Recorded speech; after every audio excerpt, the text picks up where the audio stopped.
اور خاص کر اس کیس کے سلسلے میں، مگر یہاں تو اس کی قسمت میں کچھ اور ہی لکھا تھا جو اسے ہلا کر رکھ دے گا، یہ سوچ بھی نہیں سکتی تھی۔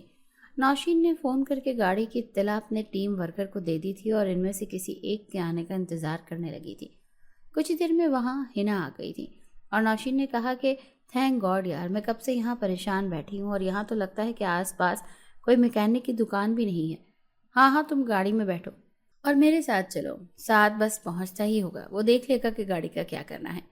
مہینہ کے ہمراہ گاڑی میں بیٹھ کر چل پڑی تھی اور راستے پر ہم لوگوں نے خوب باتیں کی، کیسے میڈیا اور سارے چینل والے عمر کو لے کر کیا کیا الزام تراشی کرنے لگے ہیں اور جھوٹی موٹی الٹی سیدھی خبریں پھیلا رہے ہیں، جبکہ سبھی جانتے ہیں کہ یہ معاملہ بالکل ہی ہٹ کر ہے، کیونکہ اس وقت نوشین عمر سے مل کر آئی تھی اور یہاں آنے سے پہلے نوشین کی اپنی رائے عمر کے لیے وہی تھی جو باہر تمام لوگوں کی، مگر اس سے ملنے کے بعد نوشین کی سوچ پوری طرح بدل گئی تھی اور عمر کے بارے میں کیا رائے رکھنے لگی تھی یہ تو صرف نوشین ہی جانتی تھی۔ نوشین اور ہنا آپس میں باتیں کر رہے تھے اور اپنی اپنی رائے ایک دوسرے سے بیان کر رہے تھے۔ اس پر ہنا نے اچانک سے کہا کہ نوشین، عمر کے بارے میں تم جیسا سوچ رہی ہو ویسا ہونا ناممکن ہے، اور پھر شاید جو کچھ دکھائی دے رہا ہے وہ بالکل ہی مختلف ہے۔ نوشین نے فوراً ہی کہا کہ کیا مطلب ہے تمہارا؟ ہنا مسکراتے ہوئے کہنے لگی، کیا پتا عمر نے واقعی کوئی قتل نہ کیا ہو، مگر یہ تم کیسے کہہ سکتی ہو، وہ بھی اتنے یقین سے، اور تمہیں کیسے معلوم؟ ہنا فوراً ہی گھبرائے ہوئے کہنے لگی کہ تمہیں نے تو بتایا تھا کہ عمر نے کیسا برتاؤ کیا، اور اس فائل میں بھی عمر کی کہانی بلکہ مختلف ہی لکھی ہے۔ نوشین فوراً ہی سٹپٹا گئی اور گھر پہنچنے کا انتظار کرنے لگی اور خاموش ہو گئی تھی، مگر راستے پر ہنا نوشین سے ادھر ادھر کی باتیں کیے جا رہی تھی۔ اور پھر کچھ ہی دیر میں ہنا اور نوشین اپنے گھر پہنچ گئے تھے۔ جب وہاں ٹھہرے ہوئے تھے، آؤ ہنا تم بھی میرے ساتھ ہی چلو، نوشین نے گاڑی سے اترتے ہوئے کہا۔ نہیں، مجھے بہت ضروری کام ہے، میں بس وہ نمٹا کر آتی ہوں، تم چلو، اور ساتھ بھی گاڑی لے کر کچھ ہی دیر میں آتا ہی ہوگا۔ نوشین اندر چلی گئی اور ہنا اپنے راستے۔ نوشین کے ذہن میں اب بھی عمر کو لے کر ہزاروں سوالات آ رہے تھے اور سوچ میں تھی کہ عمر اسے کیا سمجھ رہا تھا جو اس نے ایسا برتاؤ کیا، اور ناہید کون ہے؟ کیا وہی اس کی پریمکا تھی؟ اور پھر اس کی وہ پاگلوں جیسا برتاؤ کہ تم ایک پری ہو اور پرستان سے آئی ہو، جبکہ نوشین تو پہلی بار ہی عمر سے ملی تھی، مگر وہ کہتا ہے کہ روز اسے یہاں مغرب کے وقت وہ ملنے آتی ہے، اور وہ سارے پولیس ملازم جو اسے پاگل قرار دے رہے تھے سوائے اس انسپیکٹر اور نوشین کے۔ بہرحال چائے وائے پی کر فریش ہو کر نوشین نے سعد کو فوراً ہی فون کیا، تو سعد نے کہا کہ یار تم پریشان مت ہونا، میں نے ہنا کو بھیج دیا ہے، وہ تمہیں لینے آتی ہی ہوگی اور تم اس کے ساتھ سیدھا گھر چلی آنا، میں گاڑی کے ٹھیک ہونے کو فوراً ہی کچھ بندوبست کرتا ہوں۔ سعد کی بات سن کر نوشین ہنس پڑی تھی کہ میں تو یہاں پہلے ہی ہنا کے ساتھ پہنچ گئی ہوں اور ہنا مجھے یہاں گھر چھوڑ کر چلی گئی ہے، کیا تم پاگل تو نہیں ہو گئی، یا پھر تمہارا دماغ تو خراب نہیں ہو گیا؟ اس عمر سے ملنے کے بعد ہنا تو اب تک راستے میں ہی پھنسی ہوئی ہے، وہاں بہت ہی ٹریفک ہے، ابھی تو میری ہنا سے بات ہوئی ہے۔ اچھا چلو تم آؤ پھر بات کرتے ہیں۔ نوشین نے سعد کو کہہ کر فون ہی کاٹ دیا اور تسلی کے لیے فوراً ہی ہنا کو فون ملایا، تو پتہ چلا کہ وہ تو واقعی اب تک وہیں ٹریفک میں پھنسی ہوئی ہے۔ نوشین کے پسینے چھوٹ رہے تھے، آخر یہ سب اس کے ساتھ کیا ہو رہا تھا؟ وہ بہت ہی گھبرائی ہوئی تھی۔ عمر سے ملنے کے بعد جو کچھ اس کے ساتھ ہونے لگا تھا وہ کوئی نہیں جانتا تھا۔ نوشین نے کچھ دیر آرام کیا اور سوچ میں پڑ گئی تھی وہ کہ ہنا کون تھی جو اسے یہاں تک چھوڑ کر واپس چلے گئی، اور آخر اس کا وہ اندازہ عمر کو لے کر، جبکہ اسے تو عمر سے متعلق کوئی خبر تک نہیں تھی اور نہ ہی میں نے اسے کچھ بتایا تھا، اور پھر اس نے جب اس فائل کا نام لیا۔ نوشین کے دماغ میں عجیب و غریب سوالات آنے لگے تھے، اسے بہت ہی جلدی تھی کہ جلدی عمر کے بارے میں وہ ساری معلومات جان سکے، کیونکہ واقعی معاملہ بہت ہی سنگین دکھائی دے رہا تھا۔ نوشین نے جیسے ہی وہ فائل کھولی تو اچانک سے موسم بدل گیا تھا، چاروں طرف ایک طوفان کا منظر تھا، تیز ہوائیں چلنے لگی تھی اور نوشین کے جسم میں کپ کپی ہونے لگی تھی۔ اچانک یہ موسم کیسے بگڑ گیا اور اتنی تیز بارش؟ نوشین نے وہ عمر کی کہانی شروع کی جس میں عمر ایک کم عمر 18 سالہ نوجوان تھا اور اس وقت وہ اپنی امی اور ابو کے ساتھ شہر کے ایک چھوٹے سے قصبے میں رہتا تھا، اور اس کے کالج کے دن شروع ہو گئے تھے۔ اسے پڑھنے لکھنے کا بہت شوق تھا اور اپنے والدین کے لیے کچھ بن کر قابل انسان بننے کے غرض سے وہ تعلیم پوری دلجوئی سے حاصل کر رہا تھا۔ وہ دکھنے میں بھی کافی ہونہار اور اچھا خوبصورت لڑکا تھا جسے دیکھتے ہی پہلی نظر میں کوئی لڑکی اپنا دل ہار بیٹھ سکتی تھی، مگر عمر کو ان سب باتوں سے کوئی غرض نہیں تھی۔ اس وقت اس کی پوری توجہ صرف پڑھنے لکھنے اور ایک بڑا آدمی بن کر کچھ کرنے میں تھی۔ وہ بہت ہی تمنا لیے اچھے کالج کے لیے اس شہر میں آیا تھا اور والدین سے اکثر چھٹیوں میں ملنے ضرور جایا کرتا تھا، وہ یہاں شہر کے ہی ایک ہاسٹل میں رہا کرتا تھا۔ عمر کی ملاقات ان دنوں ایک لڑکی سے ہوئی جس کا نام ناہید تھا۔ اسے کالج کے سامنے ہی روز دکھائی دیتی تھی۔ وہ کسی بس کے انتظار میں روز بس اسٹیشن پر کھڑی ہوتی تھی اور عمر کی نظر کالج سے واپسی پر جوں ہی اس پر پڑتی تو وہ فوراً ہی گھبرانے لگتی تھی اور نظریں چرانے لگتی تھی۔ عمر کو لگتا تھا جیسے وہ بھی روز اس کے ہی آنے کے انتظار میں تھی۔ جس دن عمر کی پہلی ملاقات اس لڑکی سے ہوئی تو کچھ ایسا ہوا کہ عمر اپنی بائک پر تھا اور وہ وہیں بس کے انتظار میں کھڑی تھی، مگر آج وہ بہت ہی پریشان دکھائی دے رہی تھی۔ عمر نے سوچا کیوں نہ اس سے پوچھ لیا جائے۔ عمر نے فوراً ہی بائک روک کر کہا، کوئی پریشانی ہے؟ وہ گھبراتے ہوئے کہنے لگی، جی وہ میری بس نکل گئی ہے، مجھے کچھ سمجھ نہیں آ رہا کہ اب میں کیا کروں، گھر کیسے پہنچوں، پہلے ہی بہت دیر ہو رہی ہے۔ میری امی بہت پریشان ہونے لگتی ہیں، ان کی طبیعت بھی ٹھیک نہیں رہتی اور وہ گھر پر اکیلی ہی ہوتی ہیں۔ اتنی سی دیر میں وہ گھبراتے ہوئے نہ جانے کیا کیا بول پڑی تھی۔ میں نے تسلی دیتے ہوئے کہا کہ اچھا بس آپ پریشان نہ ہوں، میں آپ کو گھر چھوڑ دیتا ہوں، مگر نہیں وہ میں ارے کوئی بات نہیں، پریشانی میں ایک دوسرے کے کام آنا بھی تو نیکی ہے، مجھے یہ نیکی ہی کر لینے دیں، اس بہانے نیکی ہو جائے گی۔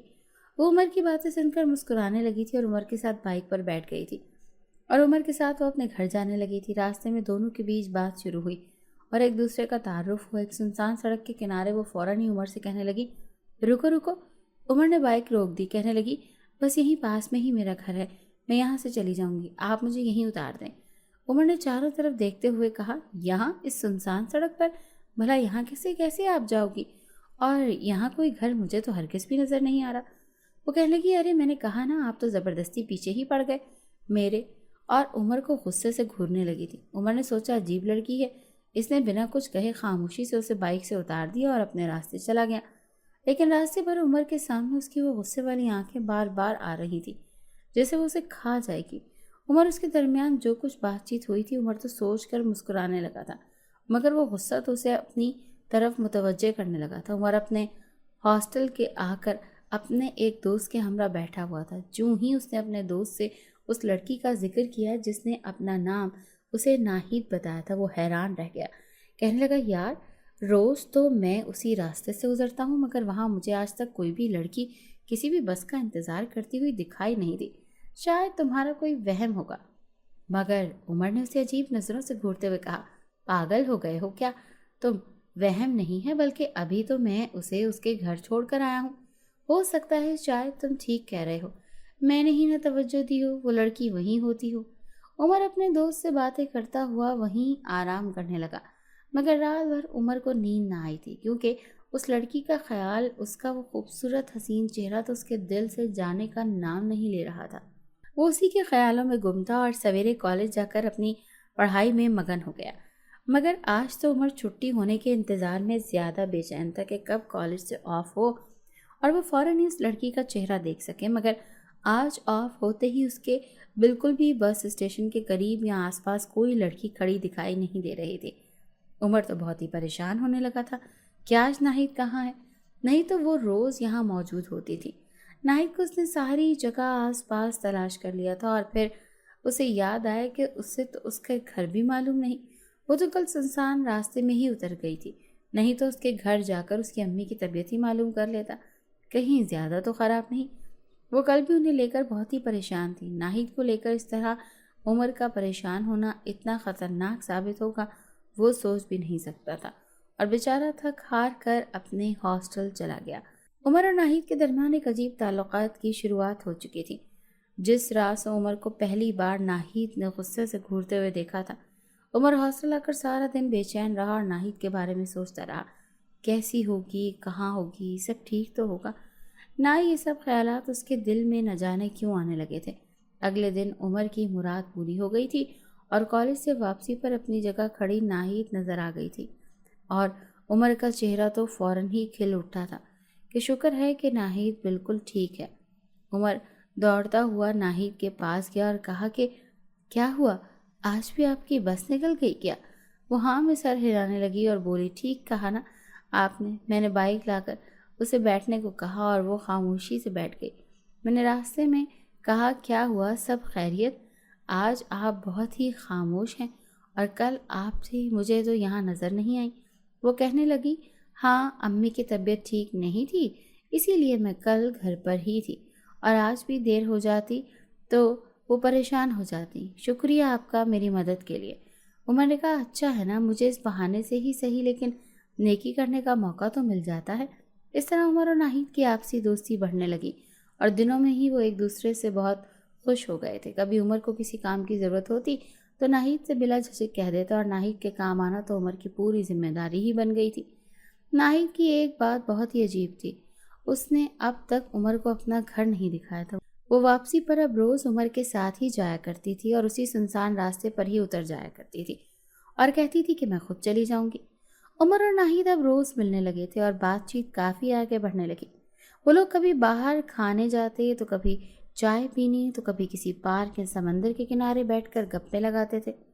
عمر اکثر کہتا کہ مجھے تمہاری امی سے ملاقات کرنی ہے، ان کی خیر خیریت بھی لے لوں گا اور ان سے میں تمہارے… ناہید نے پھر سے گھورتے ہوئے عمر کو دیکھا اور کہا کہ کیا مطلب ہے آپ کا؟ آپ کہیں وہ میں تو بس ایسے ہی… عمر نے اس کی آنکھوں میں وہی جلال اور غصہ دیکھ کر فوراً ہی بات بدل دی تھی اور پھر اسی طرح دونوں ہی اپنی دوستی میں ایک دوسرے کے لیے بہت کچھ کرتے رہے۔ مگر عمر کو ناہید نے اب تک نہ گھر کا پتہ دیا تھا، نہ ہی اپنی امی سے کبھی اس کی ملاقات کروائی تھی۔ عمر کے دل میں ایک ڈر تھا کہ کہیں عمر ناہید کو اپنی پسند کے اظہار کرنے کی وجہ سے اسے ہمیشہ کے لیے کھو ہی نہ دیں یا پھر اس کی دوستی کو… ایک روز عمر سے ہاسٹل والے اسی دوست نے کہا کہ دیکھ رہا ہوں یار، کچھ دنوں سے تم بہت عجیب برتاؤ کرنے لگے ہو، مجھے تو بہت ہی فکر ہونے لگی ہے اب تمہاری، کہو تو تمہیں کسی اچھے سائیکائٹرسٹ کے پاس لے جاتا ہوں۔ عمر نے غصے سے اس کی طرف دیکھا، ایک نظر دیکھ کر کہا کہ کیا مطلب ہے تمہارا؟ تم کہنا کیا چاہتے ہو؟ صاف صاف بولو۔ وہ کہنے لگا یار کچھ دنوں سے میں نوٹ کر رہا ہوں کہ تم اکیلے اکیلے باتیں کرتے ہو، خاص کر چلتی بائک پر جب موجود ہوتا ہے تو، اور اس بس اسٹینڈ کے قریب بھی میں نے اکیلے تمہیں ہنستے مسکراتے دیکھا ہے، اور تو اور اب تو کالج کے تمام لوگ بھی تجھے بہت ہی عجیب نظروں سے دیکھتے ہیں اور نہ جانے تیرے پیٹھ پیچھے کیا کیا باتیں کرتے ہیں۔ کوئی کہتا ہے کہ تو پاگل ہے، کوئی کہتا ہے کہ اس کی دماغی حالت ٹھیک نہیں۔ عمر تو حیرت زدہ ہو کر چونک پڑا تھا کہ یہ سب کہیں پاگل تو نہیں ہو گئے۔ اپنی دوست سے کہنے لگتا ہے کہ مجھے نہیں بلکہ تم سب کو ہی اچھے سائیکائٹرسٹ کی ضرورت ہے، تم سب کے سب وہاں جاؤ اور اپنا علاج کرواؤ۔ عمر تو اپنے دوست پر غصے سے برسنے لگا اور وہ بھی عمر کی یہ حالت دیکھ کر فوراً گھبرا گیا تھا۔ اور دوسرے ہی دن ناہید اور عمر سمندر کنارے بیٹھے تھے۔ عمر نے کہا کہ کیا بات ہے، تم آج کل بہت خاموش اور اتنا ڈری ہوئی لگ رہی ہو، گھر میں سب خیریت تو ہے نا؟ عمر کو لگا کہ کہیں اس کی امی کی طبیعت زیادہ خراب تو نہیں ہو گئی۔ وہ رونے لگی اور بتانے لگی کہ میری امی بہت پریشان رہتی ہیں اور میری ہی فکر میں اندر ہی اندر گھل رہی ہیں۔ میرا بچپن میں ہی میرے والد نے رشتہ طے کر دیا تھا اور وہ لوگ بہت ہی خطرناک لوگ ہیں، وہ لوگ مجھے نہیں چھوڑیں گے، وہ مجھے یہاں سے لے جائیں گے اور زبردستی میرا نکاح اس ظالم شخص سے کر دیں گے۔ عمر اسے تسلی دینے لگا کہ کہیں جانے لگا، پریشان نہ ہو، تمہارے ساتھ ہوں میں، کبھی ایسا نہیں ہونے دوں گا، جب تک میں تمہارے ساتھ ہوں میں تم پر کوئی آنچ نہیں آنے دوں گا، کیونکہ میں تمہیں… ناہید پھر سے اسے گھورنے لگی تھی اور عمر گھبراتے ہوئے نظریں جھکانے لگا اور کہا کہ وہ میں کہہ رہا تھا کہ میں تمہیں ہرگز کسی قیمت پر ان ظالم جاہلوں کے ہاتھوں میں نہیں لگنے دوں گا، اور اپنی سی بھی کہہ دینا، انہیں پریشان ہونے کی ضرورت نہیں ہے، اب میں ہوں نا، ان کی ساری مشکلات اور پریشانیاں حل کر دوں گا۔ ناہید ہنس پڑی اور بولی کہ اگر میرے لیے تمہیں خون بھی کرنا پڑے۔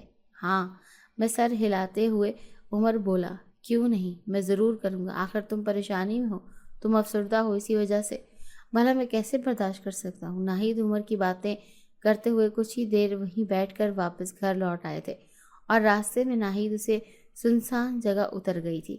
آج تو عمر نے سوچ لیا تھا کہ وہ ضرور اس کا پیچھا کرے گا اور اس کے گھر کو دیکھ لے گا، مگر جو ہی عمر نے ناہید کا پیچھا کرنا شروع کیا تو حیرت کی انتہا نہ رہی، کیونکہ ناہید آہستہ آہستہ اسی سنسان راستے سے کئی اور بڑھتی ہی جا رہی تھی، اور سنسان سڑک یا جنگل کی کوئی گھر تو کیا بلکہ کوئی انسان، کوئی پرندہ بھی پر نہیں مار رہا تھا، اور عمر کا دل زور زور سے دھڑکنے لگا تھا کہ ناہید ہی کس اور جا رہی تھی، مگر وہ خاموشی سے اس کے پیچھے پیچھے چلتا جا رہا تھا، اور اچانک ہی عمر کی آنکھیں پھٹی کی پھٹی رہ گئیں۔ عمر جس ناہید کا پیچھا کر رہا تھا وہ اچانک سے ایک پیڑ کے پیچھے جا کر اس کی آنکھوں سے فوراً ہی اوجھل ہو گئی تھی۔ نہ جانے ناہید کو زمین کھا گئی تھی یا آسمان نگل گیا تھا۔ عمر یہ سب سوچتے ہوئے بری طرح وہیں کھڑا کانپ رہا تھا، اس کے تو پیر ہی ڈگمگانے لگے تھے۔ ناہید ناہید وہ پکارنے لگا، مگر ناہید تو بالکل ہی غائب ہو گئی تھی۔ اس نے جلدی سے گھبراتے ہوئے ناہید کو فون ملایا تو وہ کہنے لگی میں تو کب کی گھر آ گئی ہوں، کیا ہوا عمر، سب خیریت تو ہے نا؟ عمر نے کہا نہیں نہیں کچھ نہیں، بس یوں ہی پوچھ رہا تھا کہ امی کی طبیعت وغیرہ اب سب ٹھیک ہے نا؟ وہ کہنے لگی ہاں ہاں بالکل ٹھیک ہے، میں بس ابھی تو گھر پہنچی ہوں۔ عمر تیزی سے دوڑنے لگا تھا اور ڈرتے سہمتے اسے تو راستہ ہی نہیں کٹ رہا تھا۔ وہ جلدی سے دوڑتا ہوا اپنے ہاسٹل آ گیا۔ اس نے سارا قصہ اپنے دوست کو بتایا تو اس نے کہا میں نے تو تجھے پہلے ہی کہا تھا، چل میرے ساتھ کسی اچھے سائیکائٹرسٹ سے تیرا معائنہ کرواتا ہوں، باقی کوئی فکر والی بات نہیں ہے، یہ سب نہ تو صرف تیرا وہم ہے۔ ادھر یہ سنتے ہی عمر تو پھر اپنے دوست ہی پر غصہ کرنے لگا۔ اس دن کے بعد سے عمر بہت زیادہ ڈرا اور سہما رہنے لگا تھا اور اب وہ ناہید سے دور بھی رہتا تھا، مگر ناہید اسے تو چھوڑتی ہی نہیں تھی۔ وہ دن بھر اسے کالیں کرتی رہتی تھی، اس سے بہانے بہانے سے بات کرتی رہتی تھی اور اسے کہیں بھی آنا جانا ہوتا تو وہ عمر کو ہی زبردستی راستے پر بلاتی تھی، اور پھر عمر کی دلچسپی اپنی اور ناہید کی بڑھنے لگی تھی، اور عمر نہ چاہتے ہوئے بھی اس کی طرف کھینچا جا چکا تھا، نہیں تو وہ عمر کو ویسے ہی غصے میں گھورتی تھی اور عمر بالکل ہی خود پر قابو نہیں رکھ پاتا تھا۔ اور پھر ایک رات ایسا ہوا کہ جس نے عمر اور ناہید کی زندگی کو ہمیشہ کے لیے بدل کر رکھ دیا تھا۔ رات پھر سے ڈرانی اور خوفناک تھی، تیز ہواؤں کا شور، آندھی کی تیزی، بجلی کڑکنے لگی، اور دوسری طرف عمر کے دل اور دماغ میں صرف وہی ناہید اور ناہید بسی تھی۔ وہ اپنے بستر پر لیٹا اس کی یادوں میں کھویا ہوا تھا۔ جو ہی اس کے دوست نے کہا لگتا ہے آج کوئی بہت ہی خطرناک طوفان آنے کو ہے جو اپنے ساتھ سب کو چھڑا لے جائے گا، یار بس اب تو ڈرا نہیں، میں پہلے ہی بہت پریشان ہوں، عمر نے اپنے دوست سے مخاطب ہو کر کہا۔ اتنی دیر میں دروازہ زور زور سے بجنے لگا۔ عمر اور اس کا دوست فوراً ہی چونک کر اٹھ بیٹھے تھے کہ رات کے اس وقت بھلا کون ہو سکتا ہے اور یہاں ہاسٹل کے روم میں کون آ سکتا ہے؟ ہاسٹل والے بھی سب کے کب کے سو چکے ہیں، پھر یہ دروازے کی آہٹ کیسی ہے؟ عمر اور اس کا دوست واصف دونوں ہی ایک دوسرے کی طرف سوالیہ نظروں سے دیکھنے لگے تھے، اور پھر ہمت کر کے عمر نے آگے قدم بڑھائے اور وہ دروازہ کھول ہی دیا۔ دروازہ کھولتے ہی عمر تو صدمے سے ہی سٹ پٹا گیا تھا کہ ناہید اس وقت یہاں اس موسم میں ہاسٹل کے اندر، بھلا اسے اس وقت کس نے اندر آنے کی اجازت دی ہوگی؟ عمر کو سب کچھ نامعلوم سا لگ رہا تھا، مگر جو بھی تھا جیسے بھی تھا سامنے تو ناہید ہی تھی۔ عمر نے اسے گھبراتے ہوئے دیکھا تو کہا ناہید کیا ہوا، تم اس وقت یہاں بھلا کیسے، اور رات کے اس وقت اس خطرناک موسم میں؟ وہ کہنے کی بات ہی کچھ ایسی ہے، وہ وہی ظالم لوگ میرے گھر آ پہنچے ہیں اور امی کو جان سے مارنے کی دھمکی دینے لگے ہیں، اور خاص کر مجھے یہاں سے کہا ہے کہ اگر تم اپنی امی کی جان بچانا چاہتی ہو تو اسی وقت ہی تمہیں اس ظالم شخص سے نکاح کرنا ہوگا، اور جب ہی جا کر وہ میری امی کی جان کو بخشیں گے۔ عمر کو اس طرح گھبرائے ہوئے پریشانی کے عالم میں ناہید سے بات کرتا ہوا دیکھ اس کا دوست واصف تو بہت ہی حیرت زدہ تھا، ساتھ میں وہ ان دونوں کو آنکھیں پھاڑ پھاڑ کر دیکھنے لگا جیسے کچھ بہت ہی عجیب معلومات ہوں یہاں ہونے کو تھی۔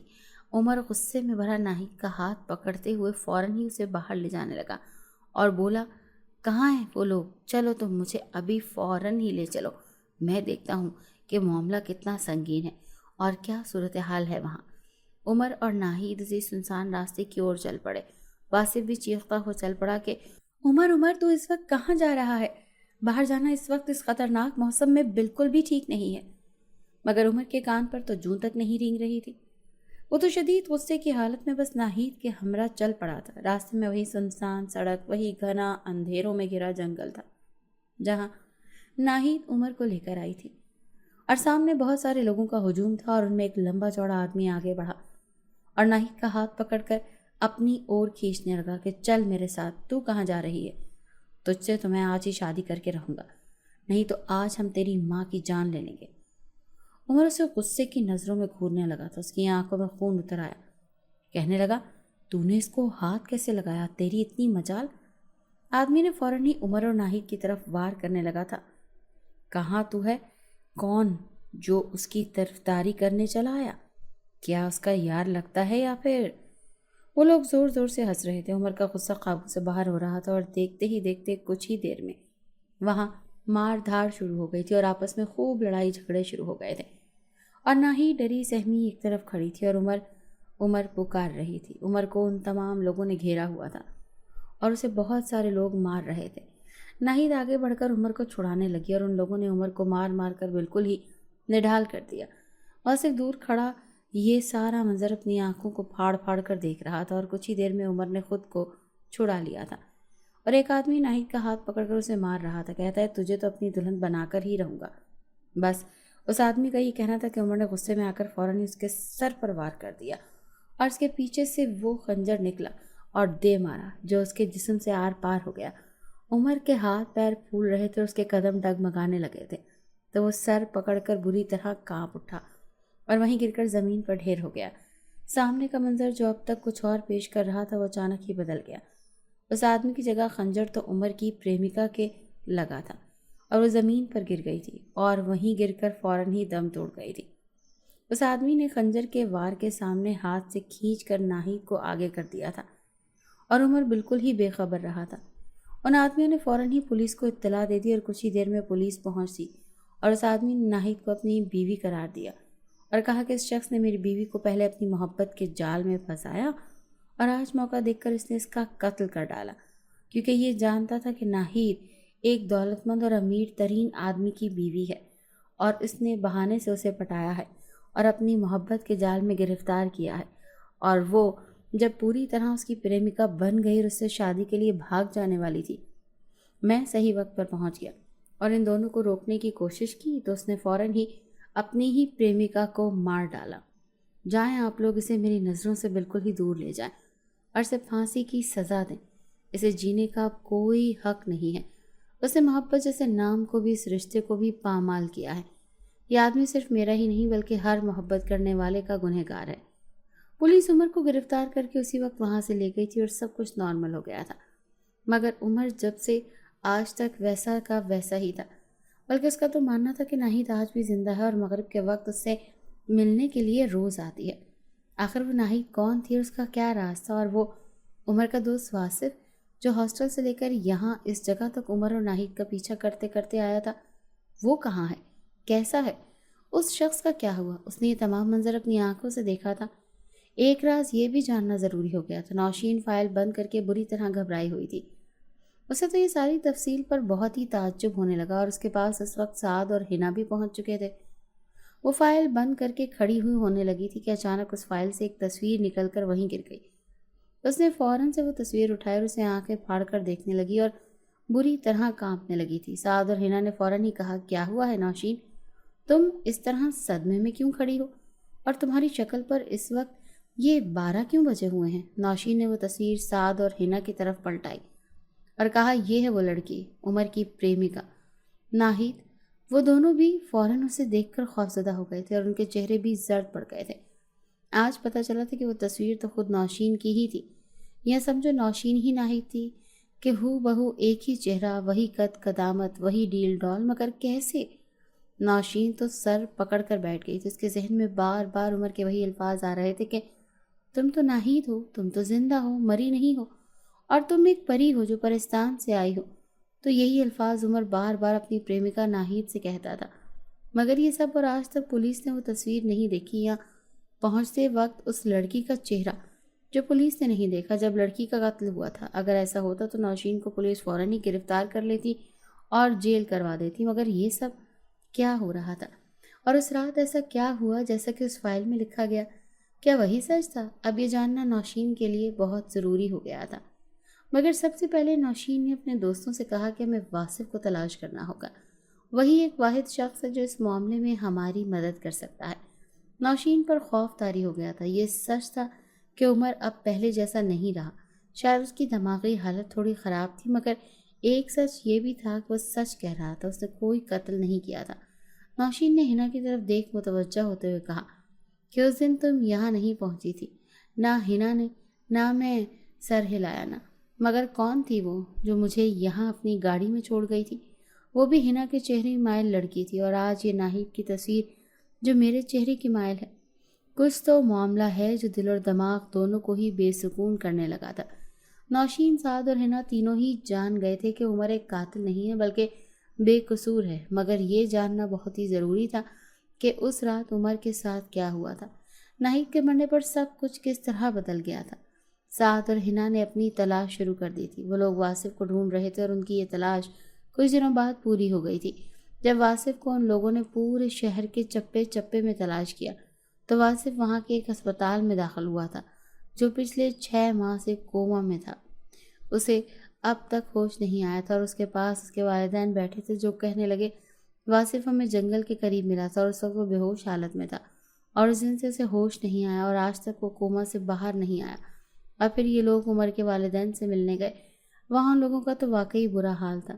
ان لوگوں نے تو عمر کو شہر اعلیٰ تعلیم کے غرض سے بھیجا تھا، مگر یہاں تو ان کے بیٹے نے نہ جانے کیا گل کھلائے کہ اسے اپنی ہی محبوبہ کو مار ڈالا۔